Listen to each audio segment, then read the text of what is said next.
Welcome into another edition of Jungle Juice. It's Sam Gormley and Mick Nelson with you. Mick, it has been a week since we last talked, and a lot has happened. But how you doing? Oh, doing quite well. Actually went to the Reds game with my firm this afternoon. Didn't see a win, but just got to see some baseball at the ballpark instead of working. So that was always going to be a plus for me. How about you? The last businessman special of the year, I know. So you had to take it up on that. Oh yeah, which is great. I know I'll be there on Sunday, which is, this is a Bengals podcast, so we don't want to talk more, but could be a little bittersweet of the final home game for one Joey Votto. And I don't know how I feel about that, but this is not a Reds podcast, so we won't talk all the way about Joey Votto, even though that we are both quite big fans of I the might Canadian. have to get some last minute tickets to that. I didn't even think about. Oh yeah, it definitely could be the last Joey Votto home absolutely game. So. Could be the last one. I get to be on the boat, which I'm excited about. So I've never been a work thing. It is. It is our state Kentucky Broadcasters Association convention. It is the first opening event. So we get to do that, and then we get to go on a riverboat and tour the city and so on. But yeah, so I'm excited for it. And then they didn't really. It just happens to be a coincidence that our broadcasters convention is in Covington, Kentucky, and the Bengals play the Rams on Monday night. That's going to be one of the topics that we'll talk about today on the show. Of course, we'll recap the Bengals-Ravens game and Capgate. Is that what we're calling it? We'll have to talk. We're going to dive all the way into that. Calf watch, I would say. I don't know if there's any scandal behind what's going on here. We don't know. There could be scandal. We don't know that there's not scandal with the calf. We'll talk about that. And then obviously we got to continue moving on is if this calf thing is legitimate. We're going to kind of talk through all of the options of, okay, let's say worst case scenario and Burrow has to sit out a couple of weeks. How do we feel about that? What do we think will happen? That'll be some of the things that we'll talk about up on the show. And then, of course, we'll wrap it up with the picks for this week. Mick and we correctly predicted week one. We incorrectly predicted last week. So who knows which way we'll go today. As, of course, we're streaming on the Facebook page for Jungle Juice. Make sure you follow us there. We're on YouTube for Jungle Juice Podcast. Subscribe to us there. And we also want to make sure we give a shout out to Josh Isles and his page WDN Today. Make sure you follow him. He's got a lot of great content happening there. We're also streaming live on that page as well. So make sure you let us know where you're watching from. Let us know you're joining and your favorite players and so on. And also let us know how you're feeling about the team and so on, because we got to start with breaking down the Bengals-Ravens on Sunday afternoon. Mick and we were both in attendance. And I've been trying to figure out the words to describe how I felt walking out of Paycor, and I'm still not really sure how I feel. Yeah. I felt somewhat encouraged after the Ravens game. Now, obviously, the team did not win, but the offense did show some life. They showed that they were able to move the ball down the field in the second half. They looked a lot more crisp. Now, we're not seeing like the big chunk plays yet, which we didn't really see, in the first 2 weeks of last year either. So maybe the playbook starts to open up. But now with this whole calf injury thing, I just don't know what to think about it. And what my future hopes are, I guess. There's a lot of uncertainty going into the upcoming weeks of the season. Yeah, 100%. And the calf is going to be something we're going to talk about here in a few minutes, because there's obviously a lot to discuss with this. I know I was telling you as we were driving in that I said that, obviously I wanted the team to win. Obviously that's what we want. We don't want the team to ever lose a game. But I told you something along the lines of, I just hope that if they lose, I feel better than I did against the Browns. And that was accurate, that I did feel better, because I think, was the offense explosive? No. Was it inept? No, it was not. I think you're kind of seeing them trend in the right direction, because I think the offense as a whole made me feel a little bit better about the performance on Sunday. Yeah. For sure. And there's a lot of parallels to that Cowboys game last year where, it's kind of like, the offense finally gets going, but then the defense just kind of wasn't playing up to par, wasn't playing at the same quality that we're used to seeing for them. I think, last week we did kind of the good, the bad, and the ugly. And I think that there are kind of aspects of everything with that. And I think starting with the good, the positives from that game. I mean, listen, we got to give a shout out to Charlie Jones. Darren Simmons said that when he was looking for a new punt returner in the draft, he said that he wanted somebody to, quote, put the fear of God into the other team. And Charlie Jones against the Browns really didn't show anything, really hasn't shown anything. I mean, even in the preseason, he didn't really have any returns that were even somewhat exciting. And then all of a sudden, he gets his chance against the Ravens and breaks one. And I think, Mick, here's the thing that's maybe the most impressive thing about Charlie Jones is who he did it against. This is against the Ravens. John Harbaugh's background, special team. Like, this is not going up against some random team. This is against a guy who knows the ins and outs of special teams, and he breaks it. And, I mean, listen, does a lot of credit go to Charlie Jones? Of course. But it also goes a lot of credit to the blockers who created a nice path for him as well. And then also the refs are picking up the flag because I watched back and I didn't see anything.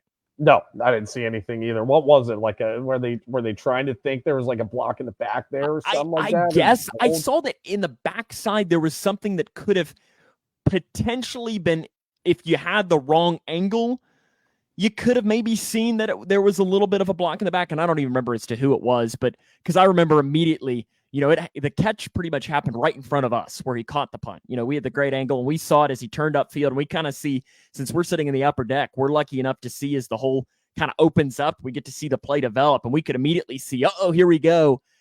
And then we all saw the yellow flag come out. And then it was like, oh, well, that was fun now, wasn't it? Well, and then when they picked it up, because I don't think, even my most optimistic side was expecting them to pick that flag up. Yeah. Yeah. That's, and going into that play too, there was a couple flags that were thrown the Bengals' way. Like, the Bengals got some tough breaks going into that. Now, I was kind of away during that whole fumble situation with Lamar, so I wasn't entirely sure what happened. Hands to the face on the fumble play, and I don't know. I didn't really see a replay of that play. Was it a so good they call? showed one replay at the stadium, and and see, it's always tough. Now, it'd be great if you're watching with us and you watch the game on TV. I'm sure they showed you a better replay of it to let us know what you thought of it. And I always like this too, is give us your non-Bengals fan take. Like, try and take the Bengals fan hat off and, like, let's go legit. Was it hands to the face on that? And the very brief, and it was one of those that I saw out of the corner of my eye, I didn't really see much, but it might have, like, it didn't not happen, but I don't know that it happened enough to get the penalty. And again, that seems like it's so like any holding call on defensive backs 2 minutes into the remaining playoff games. Is that what you're saying? Someone along those lines? Are we having flashbacks now? We don't have to talk about that particular one. We can talk about the Super Bowl call if we want. That's not the Bengals. Super I was going to say I'm not wearing my Logan Wilson jersey here, but I mean. That's one of those plays that, I mean, I always joke that, have the ongoing joke of, play here, play there. And, you talk about the 2 turnover plays in this game. And if they go the other way, I mean, I think that, we would be saying, as in the words of, the legendary Lexington sportscaster, Lexington, Kentucky, and former Bengals radio guy, Alan Cutler, would say it's a great day to be a Bengals fan. Because I think, if that Lamar fumble happens, they get the ball. If they weren't in the red zone, they were pretty much right on the outer edge of the red zone. Field goal range at the very least. So let's say, okay, worst case scenario, Burrow gets sacked and it's a 48-yard field goal. Bang, McPherson hits it. There's 3 points right there. Oh, look, maybe it's a tie game. And then obviously the biggest play, which I think can kind of be transitioning into the bad, was that pick by Joe Burrow in the red zone. A huge play. There's no other way to put it. Yeah, it's a potential 6-point swing. So yeah, I mean, because after the Ravens had a punt after the fumble, right? They didn't score on that drive, so they ended up punting the ball eventually. Then the Charlie Jones play happens, so that's a 3-point swing there, and then throw the interception. That's another 3-point swing, and then the Ravens end up driving down the field for a touchdown that following drive. So, I mean, yeah, that's a potential, in culmination, that's almost a 13-point swing if you think about it that way. So, yeah, and I mean, listen, we're not saying, I don't like to be one of those guys that says, one play changes a game. There's obviously multiple plays that lead up to it. There were some missed throws. The defense, I think, as a whole, was not great on Sunday against the Ravens. I think it was, especially comparatively speaking, to really the last time they faced Lamar on Sunday Night Football, where they really held him in check. I think for the most part, other than one play at the end of the game where he made the big run, which led to the game-winning field goal by Justin Tucker. But I think Lamar I'll put it this way. I think he had his best game against a legitimate Bengals defense. Yes. I think you understand what I'm saying by that. I don't count the Nick Vigil defense in 2019. That doesn't count. No, yeah. This might be one of the best games I've seen from Lamar personally. Now, I haven't watched so much footage of Lamar. I know he had the MVP season in 2019 where he was just torching NFL teams. But this is Lamar's second game in a brand new offensive system. And I thought Lamar was pretty much on it. Now, did he have a couple of missed throws? Yes. But he also had a couple of really nice throws. That throw to Zay Flowers, the big pass play in the game. Cam Taylor-Britt had fairly decent coverage on Zay Flowers, and Lamar just threw an absolute dime. There was really not much Cam Taylor-Britt could have done in that play. So Lamar had a good game. Now, I know a lot of people are going to have been talking, well, Lamar ran for a lot of yardage, and there was a lot of scramble yardage. They're like, well, why isn't there a spy? Well, they did have a spy. Now, we could say that they didn't execute, but if you're kind of looking at the footage, anytime there's a spy on a scrambling play from Lamar, they end up running like a crossing route with probably Hill or one of the other running backs, probably Hill for the most part. That ends up becoming the priority of that spy because you don't want to give up the pass play for a first down, and then Lamar breaks the line of scrimmage and then scrambles for first down yardage. So it's kind of a catch-22 on what you prefer to happen on the defense if that situation arises. Yeah, and I think that Lamar, and I say this all the time, and listen, you can see over my shoulder there, or I guess it's over this shoulder. I've got the UK. I'm not sure how visible it is, but I've got the UK thing hanging there. Look, Lamar played for Louisville. I have always never been a huge Lamar guy. For one, I'm not really a fan of how he handles himself. I know that there have been a couple of times where he's not. I'm big into if you win, you shake the hand of the other quarterback, and if you lose, shake the hand of the other quarterback. And there have been a couple of times where he's lost and he's walked off the field without shaking the hand of the other quarterback. And I don't agree with that. That to me just shows a lot about the kind of person you are. And I've always said Lamar is as good of an athlete out of anybody that is in the NFL. I mean, I think an argument could be made, in a long time. He's up in that top tier of just pure athlete, but he's an average NFL passer. And listen, an average NFL passer is still really good. Because I think you're looking at him. He is a great athlete, but he's Andy Dalton as a quarterback. I don't know if I can go that far on the quarterbacking skills. Now, yeah, I don't know about that. I mean, because when you think about it, big games, he never comes through. So, yeah, if you're looking at it from that perspective of the clutch aspect later on in the season, the playoff games, I guess Lamar Jackson may be Andy Dalton. And Lamar does have one playoff win under his belt at least.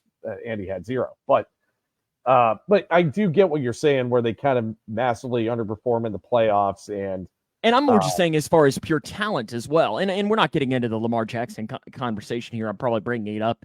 But that's what kind of worries me is leading into the defense, because I came away very disappointed with how the defense played, whereas I was fine with how they played week 1. Yeah, I think you're starting to see some of the inexperience in the secondary a little bit. The secondary honestly held up okay, but the lack of a pass rush just gave Lamar all day to throw. And that's where I think you maybe seeing a different Lamar this year is that, in years past when plays weren't getting open for Lamar was kind of just, he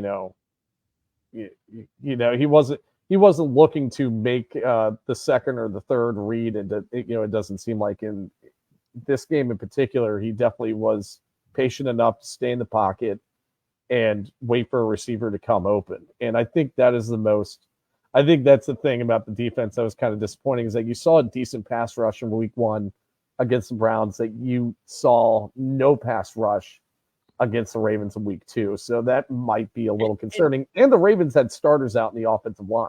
And that's the exact point that I was going to make, is that the Browns have an upper echelon offensive line. I think an argument could be made. An argument could be made that they might even have one of the best offensive lines in the NFL. And I think the same argument can be made for the Ravens if they had Ronnie Stanley and Tyler Linderbaum in, and they didn't. And so you had 2 backups in there, and the Bengals still couldn't really do anything with their pass rush. I mean, they barely touched Lamar the entire game, and there were opportunities that they had to get him as well. Yeah. Now Lamar did make rushers miss just on a consistent basis. So you got to give kudos to him on just putting his athleticism at play there and making guys miss. So, but still, even with that, there was really no pass rush to see in that game. And that is, I think it is a little bit concerning long term, because if we're being honest, the Bengals have really, under Lou Anarumo, and that's partially scheme, they've never been a huge pass rushing team. Yeah. That's just being honest. And then the question comes down to it, and it is legitimate, is can you win, and again, it's wild for me to say this, can you win the big game without an elite pass rusher? And it's wild because, the Bengals have won many of these quote unquote big games when it comes to this, but I don't know that this defense has really had the opportunity to come away with the start on it.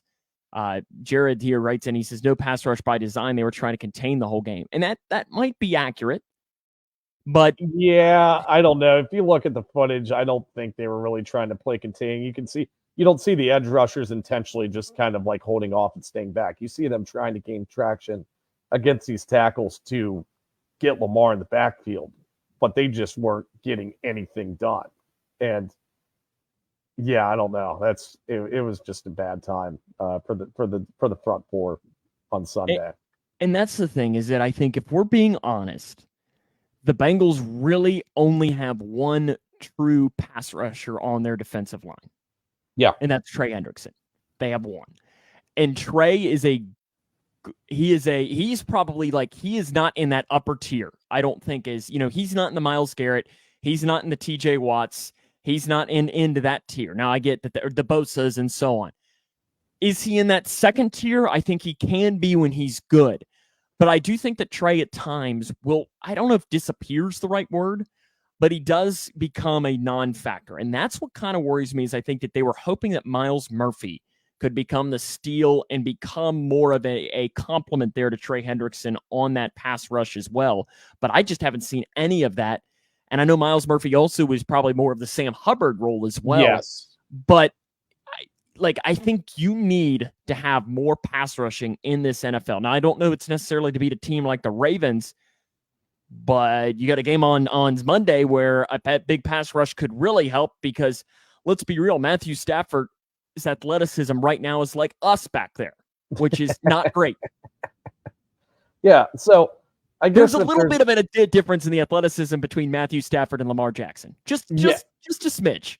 For sure. And then if we're kind of looking at the pass rush in general against the Ravens, is that, I guess you could also put BJ Hill kind of in the category as that other pass rusher on the team. Now, DJ does get pretty good pass rushing as well, but where the injuries were, now I know Linderbaum was out at center, but both of the guards were starting and were healthy. I think Zeitler had a really good game at handling. I think he was on BJ Hill for the most part in that game on Sunday, and I think he did a pretty good job of maintaining the interior. And then I just don't know what was going on with Sam and Trey. Now, I think that I'm not hitting the panic button on the pass rush for the rest of the season. But, yeah, it was just not the greatest of performances. It was a pretty bad performance. I would actually probably put it in the ugly category for Sunday. Yeah, and I have, in that ugly category, I do have the defense. Because I had in the bad, And I think that there almost needs to be a category in between the good and the bad, which is where I'd put the offense. Because I don't know that it was quite bad, but it wasn't good. I thought it was all right. You put up 24 is, points against the Ravens team, which I guess it's only 17 because Charlie Jones' punt return was 7 of those points. Who knows? The offense could have driven down the field that play. Yeah. And that's why I think that I don't know that it was quite bad, but it wasn't good. There were some aspects. I think Joe Mixon had some good runs. Because I think that's been the thing is the running attack. And it'll be something that we can talk about here when we talk about Calfgate, because I think if you're having calf issues for a quarterback that is continuing to go, you might want to establish and lean on that run game a little bit more. And it's not been something that they've necessarily done, because I think Mixon has given you some good runs. Yeah, no, I think Mixon's ran fairly well in the first 2 weeks of the year. It seems like the inside zone running play is working to a crisp right now. Mixon's hitting the hole where I think in years past, Mixon's been pretty hesitant. He's trying to do the Le'Veon Bell cutback, in years past and then, defenders are just catching up to him too quickly. And you're not really seeing that this year. You're seeing him be an absolute bowling ball in these inside zone running plays and finding the hole, hitting it quickly, and rattling off 4 or 5 yards almost every carry. Now, we could say oh yeah, we should see the offense run the ball more. There's been more success. Well, then the defense starts to anticipate that a little more. And I guess if that happens, then maybe the passing plays start to open up a little bit more down the field. So I'm not sure what the offense could do to do better. It seems like against the Ravens, it seems like they're just playing too high every play and they're not able to get that deep passing play. And kudos to Joe in the second half for working the middle of the field and working the mid-range game instead. And he fit a lot of nice throws in there in that second half. So I'd probably put the offense mostly in the good category, especially the second half offense. That might have been in the really good category. I guess we can't call it great. They did have a 3 and out in that second half. That was absolutely brutal. Jared writes in and says they do need to run more, treat the early season like the Buffalo playoff game, run the ball to protect Joe. And I think this kind of is a good transition into the, protecting Joe, because I think the biggest story is kind of going inside baseball here. I live about 2.5 hours from Northern Kentucky, Cincinnati area. So after the game, it was kind of nice that I get to kind of log off of social media just because I have to drive home. So I missed all of this that Joe Burrow potentially re-aggravated his calf. So I get home, that night at about, I don't even know, 7 or 8 o'clock, something like that, and log on to social media and see all of this about the Burrow calf and that he has potentially re-aggravated this calf. And immediately I go, son of a gun. Yeah. Here we go again. This is exactly what we need. Now, I know it came out today that apparently he's doing a little bit better and is feeling better today, but that's all from sources and so on. Burrow will presumably talk tomorrow. Usually he talks on Wednesdays. Since the game is on a Monday, he'll talk tomorrow. And that's, I think, going to be the first time when you feel better. So, Mick, just as a whole, your takeaway from this Burrow calf concerns and so on. There's just a lot of unknowns. And I think Jake Lisco mentioned on Locked On Bengals after the game, he's like, I honestly thought this whole calf issue was put to bed when Joe was practicing to start week 1. And obviously it wasn't. That the calf was limiting him and his mobility in the pocket. And now he potentially re-aggravated it, and it couldn't have come at a worse time. The team is in an 0-2 hole.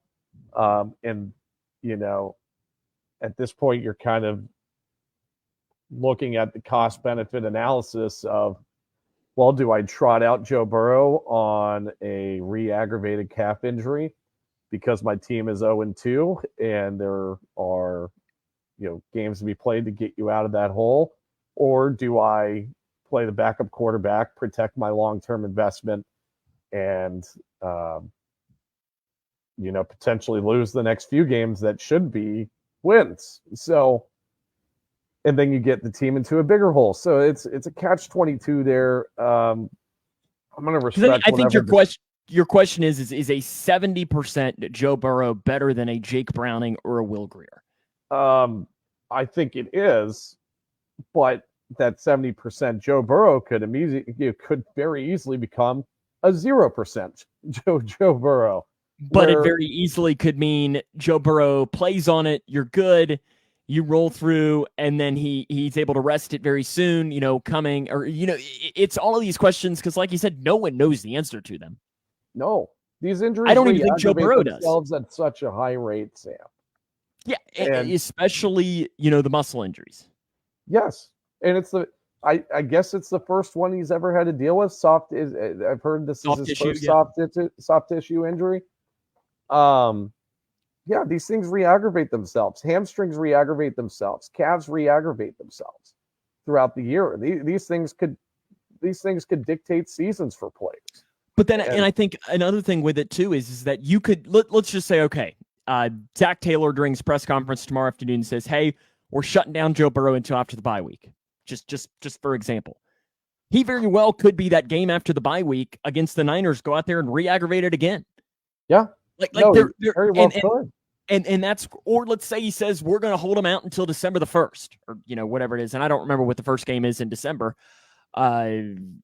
Colts, maybe. No, I guess it's the game before the Colts.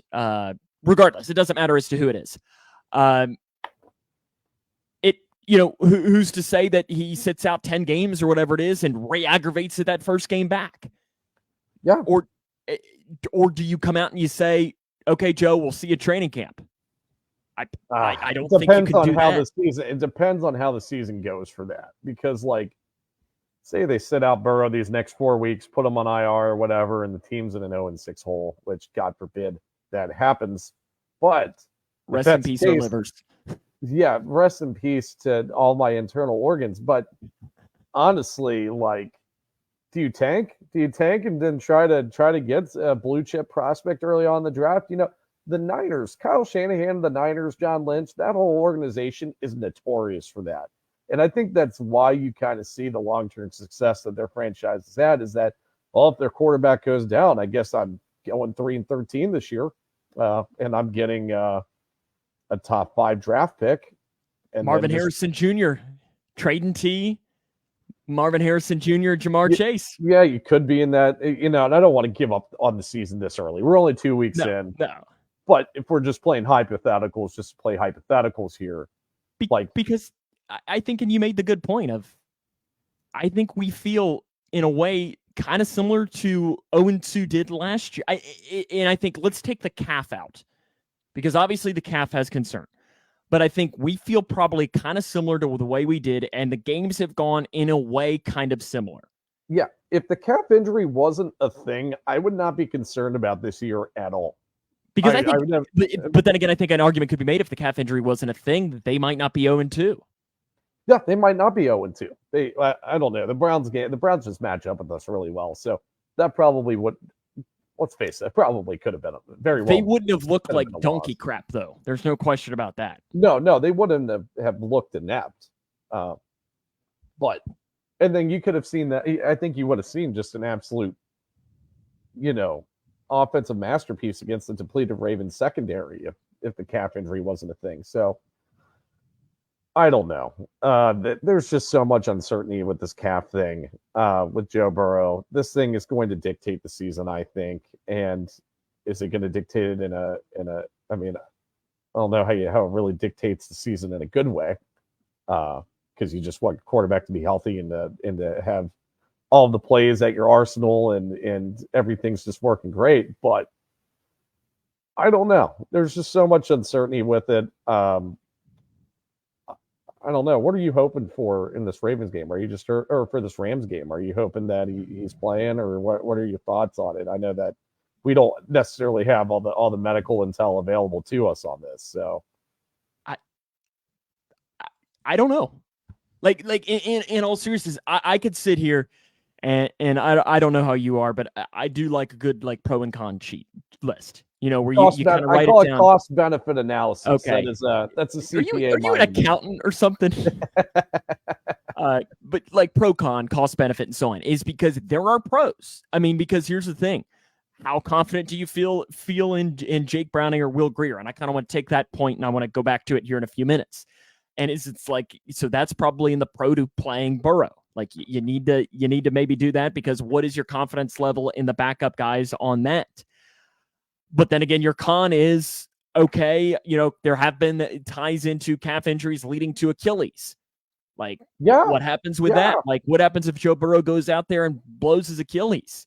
Because if that happens, then then you're done. Like you're going to have to tank pretty much, because there's can Will Grier, Jake Browning win you a couple of games in a pinch? Yeah, I think they probably could if it comes down to it. Can they make the playoffs? I don't think so. I don't think so in the AFC North. No. Benny Lococo says in a comment, and Hude Benny, thank you for the comment. Man, I just don't know about this calf injury with Burrow. I say we play the long game. He's our franchise. I agree, kind of. I think, so we talk about our confidence level of Jake Browning or Will Grier. If there's any game to throw these guys into, it's probably the game upcoming on Monday. Now, I know you want to avoid an 0-3 start as much as you can, but if there's a game that could be winnable, or where the offense can at least function, it's probably against this very inexperienced Rams defense. So I'm not sure. Before we get into the Rams too, I kind of wanted to ask you this question. Let's say our worst nightmare comes out tomorrow. I don't know if this is worst nightmare, but worst nightmare I think would be them saying that Joe Burrow tore his Achilles or something like that. That would be worst nightmare. But let's say bad news happens tomorrow and Zach Taylor says we have made the decision to put Joe Burrow on IR. Who starts on Monday night?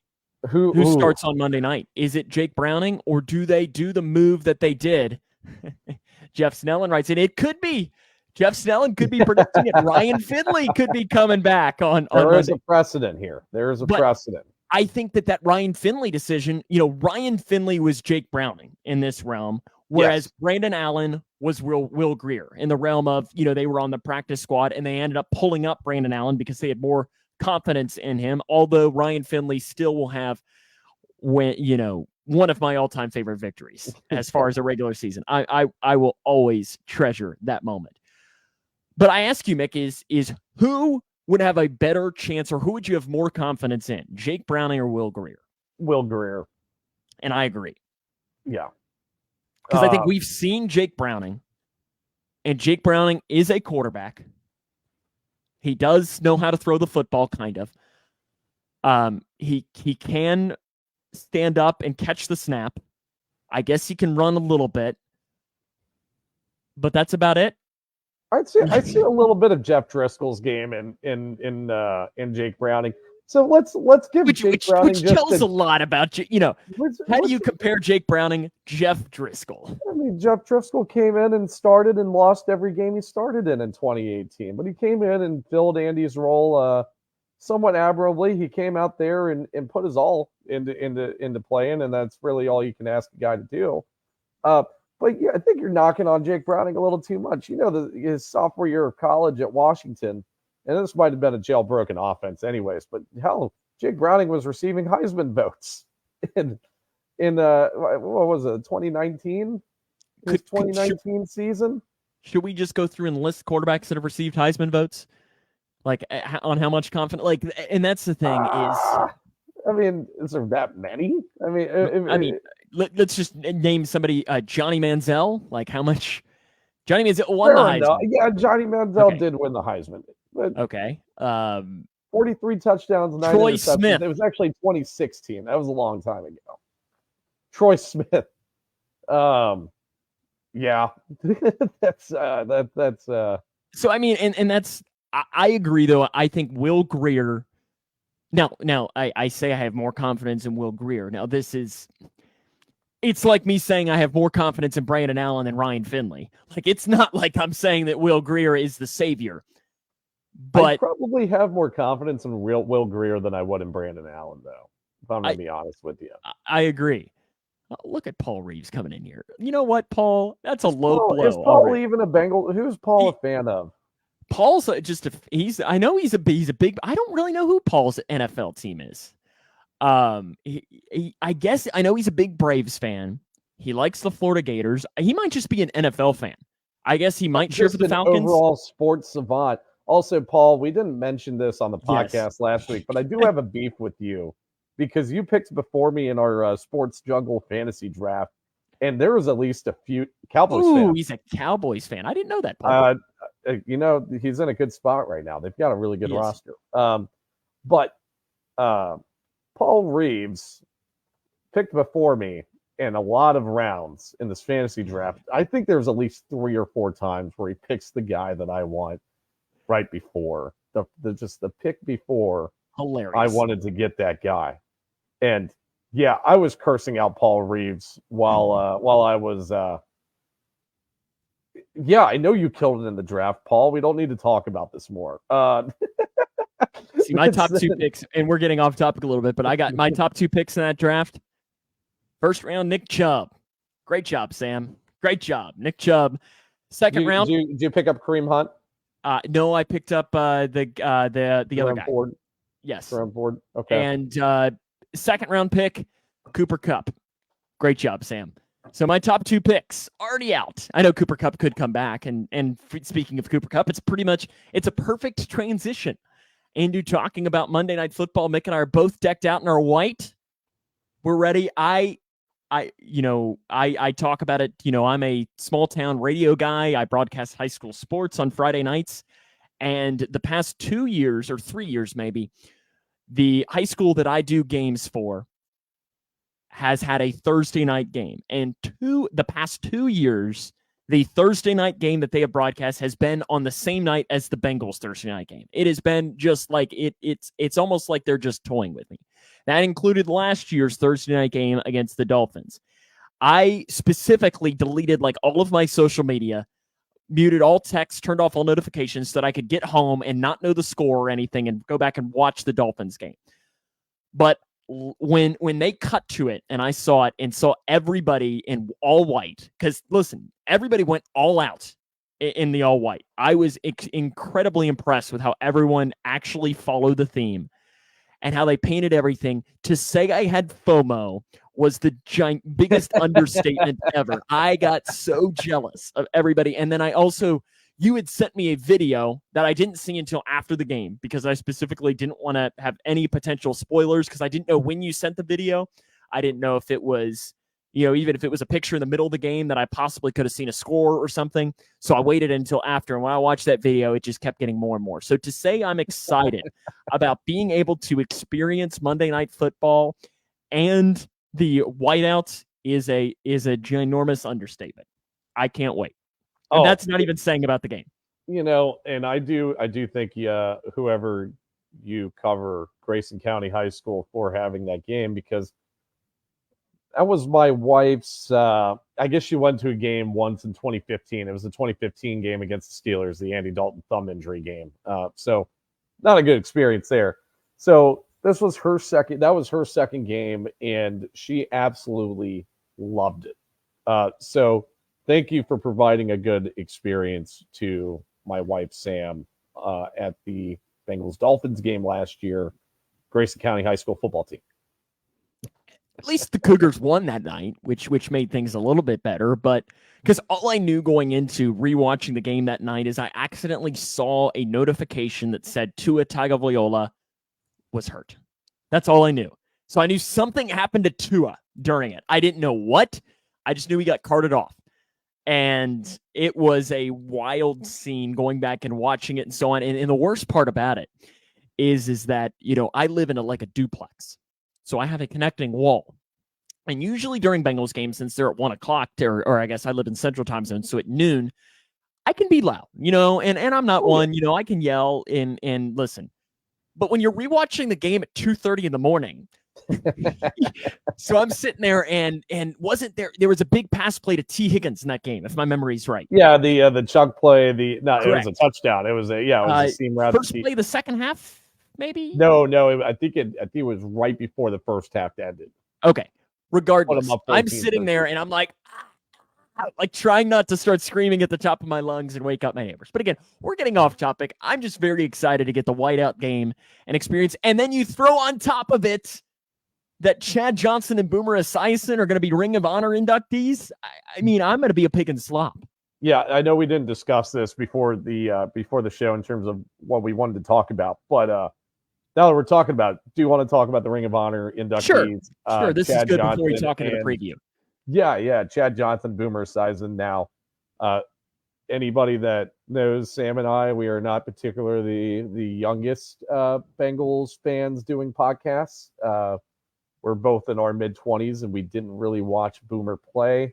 But obviously, we know all of the great things that he did for our franchise, an MVP in 1988, a Super Bowl appearance in 1988, multiple years as a starter. Actually came back after like a 5-year hiatus from the team to play in 1997 when I would assume all hopes were just completely shot because the roster and the coaching were so bad. So it's great to see Boomer get inducted. He's been an ambassador for the franchise ever since he retired and became a part of that CBS pregame broadcast crew.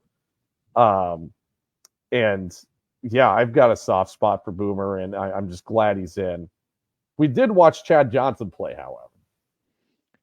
And Chad, listen, if Chad Johnson played for the Cowboys, he'd be in the Hall of Fame. I think Chad Johnson should have been in the Hall of Fame a long time ago. And I touched on this in the podcast before the season started. If you look at Chad Johnson and Calvin Johnson's resumes, they are almost identical. Now, Calvin Johnson did have more like record-breaking seasons. But if you're looking at all pros, Pro Bowls, playoff appearances, yada, yada, yada, they have almost the exact same resume. And Calvin Johnson was a first ballot Hall of Famer. And here's the thing that Chad deserves a lot of credit for as well, is that Chad helped in that era of Bengals. He helped rebuild everything. He made Cincinnati Bengals football cool again. Oh, yeah. And that's the thing that you ask so many, and we see this all the time, Mick, is, we've met a couple of people from tailgates that we've gone to over these past couple of years. And it's like, oh, where are you from? And they'll be like, oh, I'm from Nebraska. And it's like, you're a Bengals fan from Nebraska. How? And it's amazing how many times we've heard is Chad Johnson. Yeah. That's the reason I became a Bengals fan. And I cannot wait because I already know that both of those guys are going to get massive ovations on Monday. Oh, I'm going to go absolutely crazy for Chad. Like, that guy was so damn good at playing the wide receiver position. It's crazy how good that guy was and how dominant he was in the league for a consistent period of time, a good 6-7 year stretch where he was a top 3 receiver in football. I'm going to go absolutely crazy. And I think the season ticket members absolutely got it right when voting these guys in this year. Yeah, including us, by the way. We got it right. We did. And last year we picked Willie and Chad. This year we picked Boomer and Chad. And I think it's interesting now we got to figure out who the heck we voting for next year. I'm going to go with Leap and Lamar, I think. I'm going to go Lamar Parrish, even though I never watched him play football. And you know who I might vote for is just in talking about the ambassador role. And again, we're getting off topic. This can be a great offseason topic. Is Dave Lapham. Yep. Because I don't blame you for picking him. I think for one is it would mean a lot to him too. Does his career as a player do it? Maybe not. And then I was also thinking maybe I could vote for Corey Dillon too. Okay. Let's move on to the game. Let's move on to the game before we get very off. Are we not allowed to like Corey Dillon or Icky Woods on this podcast here? I would vote for Icky Woods before I'd vote for Corey Dillon. Sorry, Schubert. Bengals Rams on Monday Night Football. ESPN is where the game will be on. Chris Fowler, from Saturday night on College Football. Dan Orlovsky, Louis Riddick, and sideline reporter Laura Rutledge will have the call. I think I read that John Hussey is the official who John Hussey has done a Monday Night Football game against with the Bengals in it. Which one was that? And which one was it? Well, Ryan Finley magic. Oh, okay. So, does that mean something? That's Probably good precedent not. right there. You know, history always seems to repeat itself, Sam. So I don't know. Let's talk Bengals offense versus Rams defense. Let's just say Joe Burrow plays. Let's say that all of this calf thing was more of just he was sore after playing a football game, and really he's not changed much at all. When I hear Los Angeles Rams defense, I get bad flashbacks to number 99. And arguably one of the best interior defensive linemen ever, Aaron Donald. Probably the best. Yeah, I think an argument can be made for that he is maybe the best Lawrence Taylor defensive wasn't lineman. an inside. Lawrence Taylor wasn't inside. He was purely edge, right? Yeah, but edge. I mean, both of them are in that. Like, I think if you're at, let's just put it this way: Mount Rushmore interior defensive lineman, Aaron Donald is on it. Yes, 100%. And so, but the difference was in that Super Bowl game, it was Aaron Donald in like a stacked defensive cast of like Jalen Ramsey and I don't know. I have so much Bob blocked out of my brain from that. Was Bobby Wagner on that team? Yes, maybe Bobby Wagner. Was. Eric Weddle. Eric Weddle coming out of the wheelchair of retirement right there. A bunch of it was Aaron Donald and a bunch of somebodies. This week it's Aaron Donald and a bunch of unknowns. And I mean their defense is, but I think it's something that if Burrow plays, I think this offense can do something. Yes, I agree. 100%. If Burrow doesn't play, I still think it can do something, but I am a little, I'm just concerned more based on, I'm just throwing out who the opponent is. When you lose an elite quarterback, you're going to see a drop-off. That's just part of the game. I don't know, though. And that's just what semi-concerns me. If you talk about the Rams' offense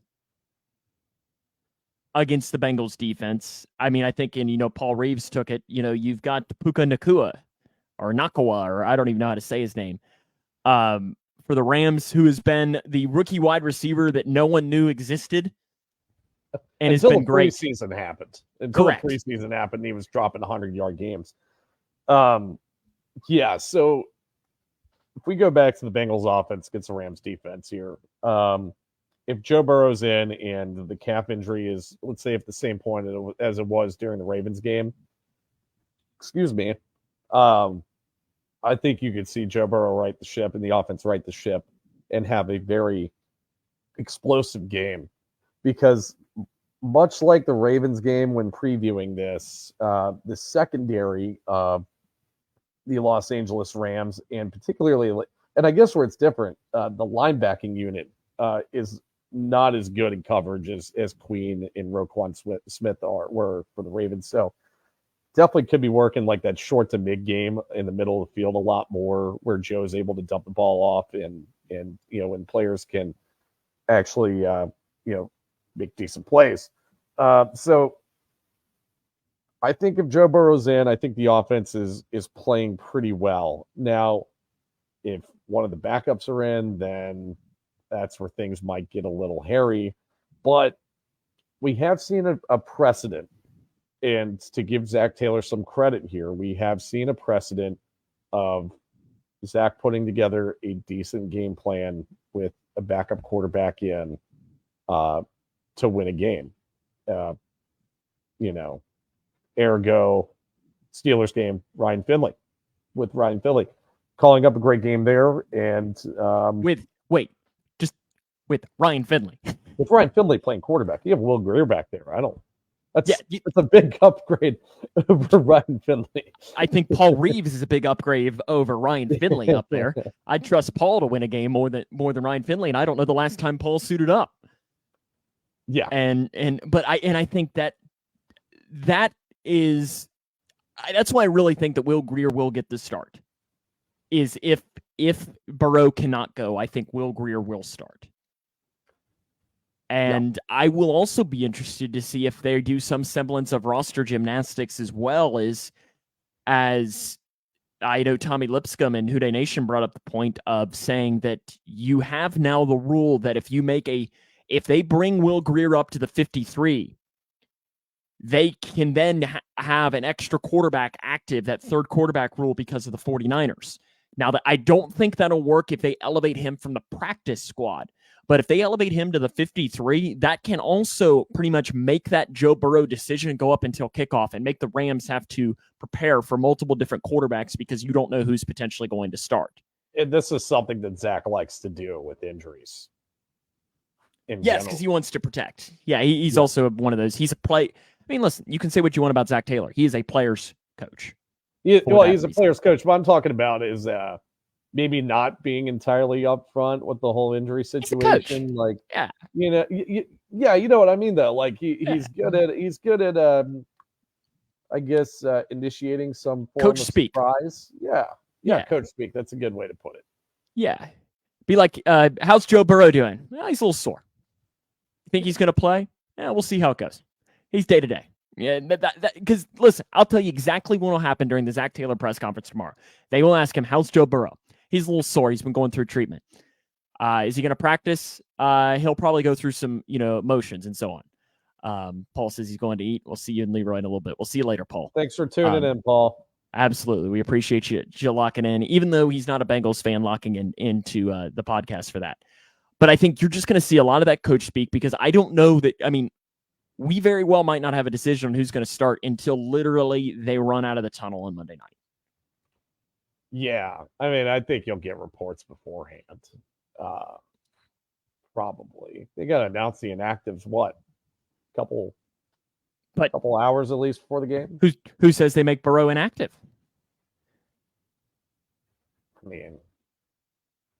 I guess they don't have to.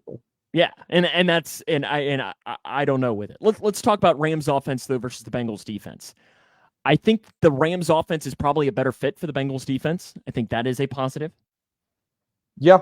With the pass rushing woes last week, I would be hard pressed to think that the same issue is going to replicate itself this week. Especially when the interior offensive line of the Rams isn't as good as the interior offensive line of the Ravens. So you could see DJ Reader and PJ Hill having some very good games.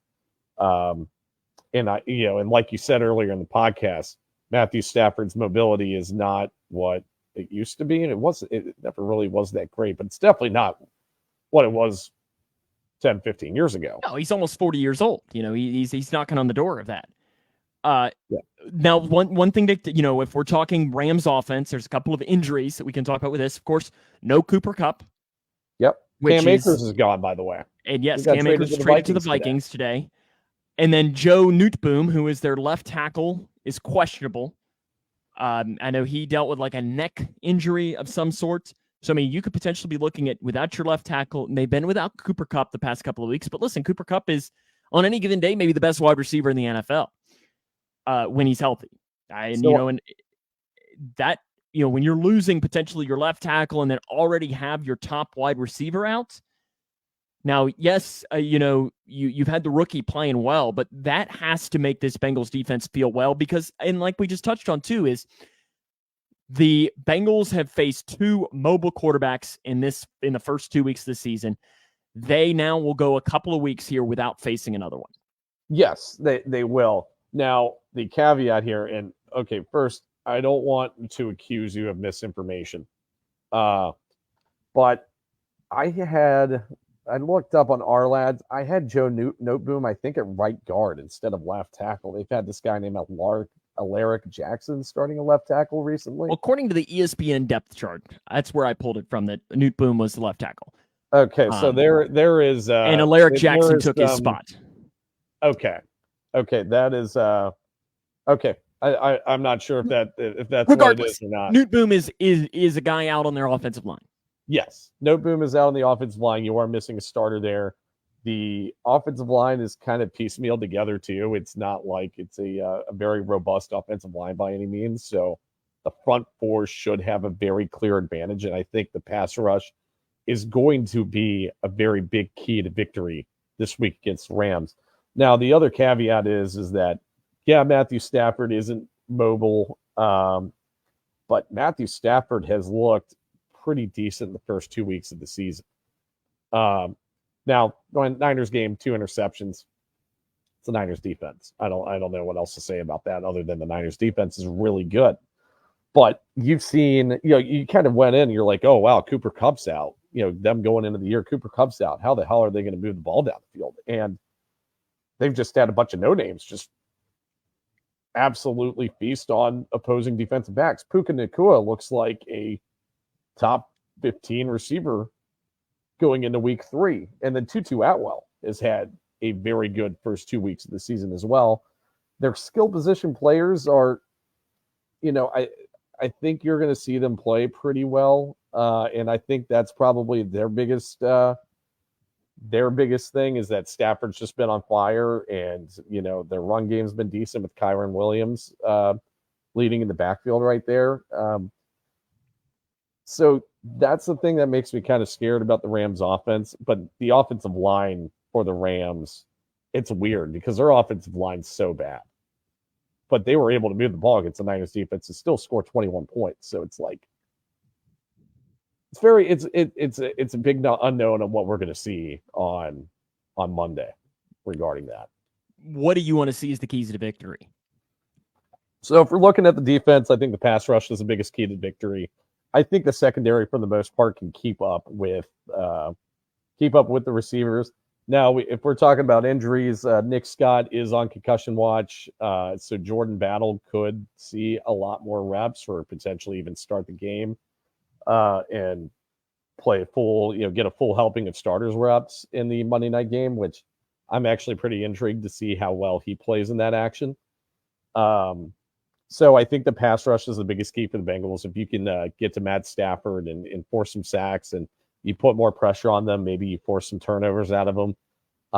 That's going to be a huge key to the victory for the defense. Now for the offense, the coverage game for the Rams is fairly poor, and the receivers should be able to get open on these guys, I would think. They should. Yeah. So that should be the case. Now, the other issue is, what are you going to do to game plan for Aaron Donald? Because that guy can just single-handedly wreck games. Can you even really, in all seriousness, is he just a guy that you just have to let, you obviously have to do something. Yeah. Yeah. You just see his double teams and triple teams all day and still plays at a fairly high level. But it's kind of hard to see him just absolutely wreck games like he has in the past, just because the rest of the Rams pass rush isn't very good. Their next best pass rusher is one of the 2 Byron Youngs that got drafted this year. This is where I wish we had La'el Collins still, because you could just put La'el Collins out there, have him talk some more crap to Aaron Donald, have Aaron Donald beat him up with his helmet again, and then Aaron Donald gets ejected. He's out for the rest of the game. Exactly. He's out for the rest of the season. Yep. And then, we saw that with Myles Garrett. And then, listen, the NFC West is very thankful, and the Bengals may probably win the game. So maybe they should just sign La'el Collins to a 1-day contract just so we can fight Aaron Donald. Or maybe put Jackson Carman into the game. And then we can maybe have a reason to get rid of Jackson Carman, too. Oh, man. So who do you think's getting moved off the 53-man roster if they do elevate Will Grier? I don't know. I don't know either. I just, that randomly popped up in my head, and I was like, I don't know. Who are they going to kick off the roster here? Maybe a quarter, probably Jalen Davis. I'll go Jalen Davis. But then you go 5 corners, though? Yeah, for 1 week. But then you also have the chance of putting Jalen Davis through waivers. I think he'd probably pass through those, but I don't know.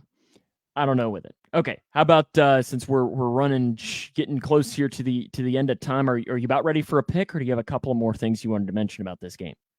No, I think I covered everything I need to pick, and then we can go through picks. Yeah, for sure. So it's going to be kind of a 2-pick thing for me, though. Just one if Joe Burrow's playing, and then the other. We don't get to do that. We have to. I guess we're not having a contest, so I guess we can make. Why don't we make 2 separate picks? Okay. Because we're not making this a contest. Whether Joe Burrow doesn't. Okay. let's say tomorrow they say, yep, Burrow is okay. He's the same as he has been, or he's going to be fine.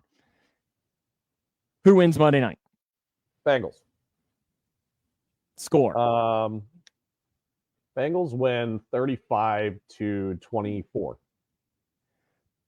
Bengals 24-20. Okay. I respect. Would be if Burrow plays Bengals 24-20. Will Grier or Jake Browning is the starting quarterback on Monday evening. Bengals Rams. Who wins? Bengals. Woo! What's the score? 20-17. 20-17. Since I picked the Rams to score 20, I'm going to keep with the 20. 20-16 Rams. Okay. Is if Burrow doesn't play.